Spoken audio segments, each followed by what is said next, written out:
নমস্কাৰ ইডিওকো চেনেললৈ পুনৰবাৰ আপোনালোক সকলোকে স্বাগতম জনাইছো চাকৰি এটা পাবলৈ হলে বৰ্তমান আপোনাৰ লগত কম্পিউটাৰ ডিপ্লোমা এটা থাকিব লাগিব কিন্তু আপোনাৰ লগত কম্পিউটাৰ ডিপ্লোমা এখন বা সাৰ্টিফিকেট এখন থাকিলেই নহব সেইখন ভ্যালিড অৰ্থাৎ বৈধ হ'ব লাগিব গতিকে কেনেবোৰ অনুষ্ঠানৰ পৰা আমি কম্পিউটাৰ প্ৰশিক্ষণ ললে আৰু কম্পিউটাৰ প্ৰশিক্ষণৰ অন্তত আমি সাৰ্টিফিকেট লাভ কৰিলে চাকৰি এটা পাবলৈ যাতে আমাৰ একো অসুবিধা নহয় সেই সম্পৰ্কে আজিৰ এই ভিডিঅ'টিত আমি আলোচনা আগবঢ়াম আহক প্ৰিয় দৰ্শক আপোনালোকে স্ক্ৰীনত দেখি পাই থকা এই নিউজটি 2 বছৰ পুৰণি অৰ্থাৎ 2022 চনৰ নিউজ ইয়াৰ হেডিঙত লিখা আছে Computer certificates of 414 candidates were fake. এই কথাষাৰ কৈছিলে ডিজিপি ভাস্কৰ জ্যোতি মহন্ত ডাঙৰীয়াই এই নিউজখন আপোনালোকে সম্পূৰ্ণ পঢ়ি চালে গম পাব ইয়াত লিখা আছে যে The state CID registered a case 5/2022 against the detection of 414 fake computer certificates submitted by candidates in the recent recruitment in the police force. Talking to the media today, DGP Bhaskar Jyoti Mahanta said, "We asked the superintendents of police concerned to verify the genuineness of the computer certificates submitted by 414 candidates. During the verification, we found the certificates of the 414 candidates fake. The institutes that issued the certificates are not genuine."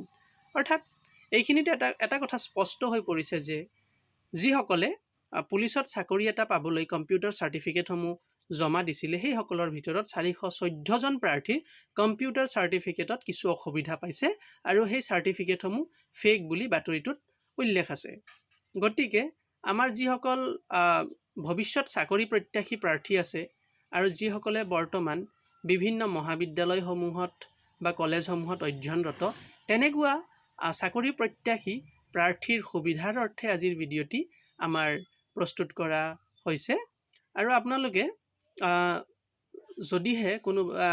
যদিহে computer course এটা কৰিম বুলি ভাবিছে তেতিয়াহলে আপোনালোক এতিয়াৰে পৰাই খুব সাৱধান হ'ব লাগিব কাৰণ যিকোনো ইনষ্টিটিউটৰ পৰা কম্পিউটাৰ কোৰ্স এটা আপুনি কৰিলে সেইখন ভ্যালিড হ'বনে নহয় তাৰ সন্দেহ বহুতো থকাৰ কাৰণ বা কাৰক থাকিব পাৰে হেহে কোনো এখন অনুষ্ঠানৰ পৰা আপুনি যদিহে কম্পিউটাৰ প্ৰশিক্ষণ ল'ব বিচাৰে আৰু প্ৰশিক্ষণৰ অন্তত যেহেতু আপুনি সাৰ্টিফিকেটখন পাব সাৰ্টিফিকেটখন যদি আপোনাৰ চাকৰিত কোনো কামেই নাহে তেতিয়াহলে আপোনাৰ সময় আৰু অৰ্থ এনেই অযথা নষ্ট হ'ব হেহে আপুনি নিৰ্ভৰযোগ্য প্ৰতিষ্ঠান কিছুমান আছে তেনেকুৱা প্ৰতিষ্ঠানৰ পৰা আপুনি কম্পিউটাৰ প্ৰশিক্ষণ গ্ৰহণ কৰিব পাৰে তেনেকুৱা নিৰ্ভৰযোগ্য চৰকাৰী কম্পিউটাৰ প্ৰশিক্ষণ অনুষ্ঠানসমূহৰ অন্যতম এটি হ'ল Amtron Assam electronics development corporation limited যেটো অসম চৰকাৰৰ অধীনস্থ এটি কম্পিউটাৰ প্ৰশিক্ষণ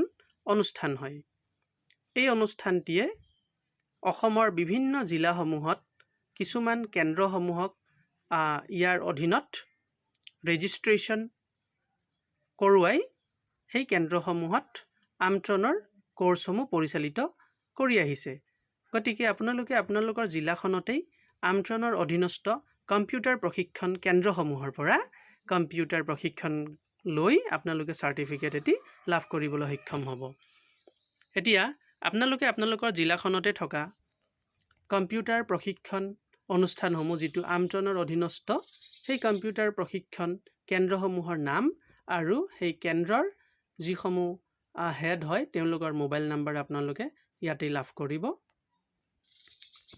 আমট্ৰুনৰ অধীনস্থ কোৰ্সসমূহ কি আছে প্ৰথমতে আমি সেই বিষয়ে জানি লম আমট্ৰুনৰ অধীনস্থ কোৰ্সসমূহ হ'ল এনে ধৰণৰ ইয়াত আপোনালোকে দেখা পাইছে সিৰিয়েল নম্বৰ 1ত দিয়া আছে computer awareness course duration in months যেটো এমহীয়া কোৰ্স মিনিমাম কোৱালিফিকেশ্যন আপুনি কম্পিউটাৰ এৱাৰনেছ কোৰ্সটো যদি কৰিব বিচাৰে মিনিমাম কোৱালিফিকেশ্যন 8 পাছ অৰ্থাৎ অষ্টম শ্ৰেণী উত্তীৰ্ণ হোৱা হলেই হ'ব দ্বিতীয়টি হৈছে project training for computer graduates এটো এমহীয়া কোৰ্স তৃতীয়টি হ'ল basic literacy programme Certificate course in Internet of Things, certificate course in Web Application Development using LAMP, certificate course in Programming using Python language.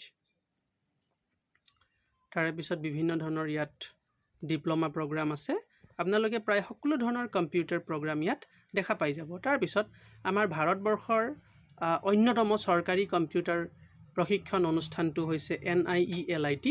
আপোনালোকে NIELITৰ জৰিয়তেও কম্পিউটাৰ প্ৰশিক্ষণ গ্ৰহণ কৰিব পাৰে, যিটো আমাৰ গুৱাহাটী, তেজপুৰ, যোৰহাট তেনেকুৱা বিভিন্ন স্থানত আছে।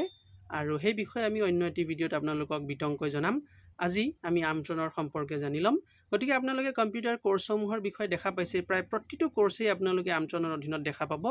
এতিয়া আহোঁ আমাৰ কম্পিউটাৰ চেণ্টাৰসমূহ ক'ত ক'ত আছে। আমন্ত্ৰণৰ অধীনস্থ কম্পিউটাৰ চেণ্টাৰসমূহ আপোনালোকে প্ৰথম ডিষ্ট্ৰিক্ট দেখা পাইছে বজালী। বজালীত থকা কম্পিউটাৰ যিটো চেণ্টাৰ আছে আমন্ত্ৰণৰ অধীনস্থ, সেই চেণ্টাৰটোৰ নাম হৈছে কমন ছাৰ্ভিচেছ চেণ্টাৰ। এড্ৰেছ হৈছে village Bhabanipur, post office Bhabanipur, district Bajali. Pin number দিয়া আছে 781352 নিয়াৰ ভৱানীপুৰ HSC স্কুল। ইয়াত এইখিনিতে আপোনালোকে ফোন নাম্বাৰো দেখা পাব। এইখিনিতে গোটেইখিনি ডিটেইলছ থাকে। আপোনালোকে নিজৰ ডিষ্ট্ৰিক্ট অনুযায়ী গোটেই ডিটেইলছখিনি উলিয়াই লৈ আপোনালোকে তেনেকৈ যোগাযোগ কৰি কম্পিউটাৰ প্ৰশিক্ষণ গ্ৰহণ কৰিব পাৰে। তাৰপিছত বাক্সা ডিষ্ট্ৰিক্টৰ দিয়া আছে। বাক্সা ডিষ্ট্ৰিক্টত থকা কম্পিউটাৰ চেণ্টাৰটোৰ নাম হৈছে সদবা institute of technology and management Nalbari. Barpeta Vaishnav technologies private limited, বৰপেটাত দুখনকৈ কম্পিউটাৰ ইনষ্টিটিউট আপোনালোকে দেখা পাইছে। বিশ্বনাথত আছে, বঙাইগাঁৱত 3খন আছে, কাছাৰত আছে, চৰাইদেউত আছে, চিৰাঙত আছে, চিৰাঙত 2খনকৈ আছে, দৰঙতো আছে, ধেমাজি, ধুবুৰী, ডিব্ৰুগড়, প্ৰায় অসমৰ প্ৰতিখন জিলাতেই আপোনালোকে কম্পিউটাৰ প্ৰশিক্ষণ চেণ্টাৰ যিসমূহ আমন্ত্ৰণৰ অধীনস্থ দেখা পাব। গতিকে আপোনালোকে সেই হিচাপে নিজৰ নিজৰ কম্পিউটাৰ অৰ্থাৎ নিজৰ নিজৰ জিলাতে কম্পিউটাৰ প্ৰশিক্ষণ চেণ্টাৰসমূহ হৈ চিনাক্ত কৰি আপোনালোকে ছাইডতে দিয়া, ৰাইট ছাইডতে দিয়া, একেবাৰে ৰাইট ছাইডৰ কৰ্ণাৰত দিয়া কলমটোত দিয়া মোবাইল নাম্বাৰসমূহৰ জৰিয়তে আপোনালোকে চেণ্টাৰ হেডজনৰ লগত কথা পাতি লৈ আপোনালোকে নামভৰ্তি কৰিব পাৰে।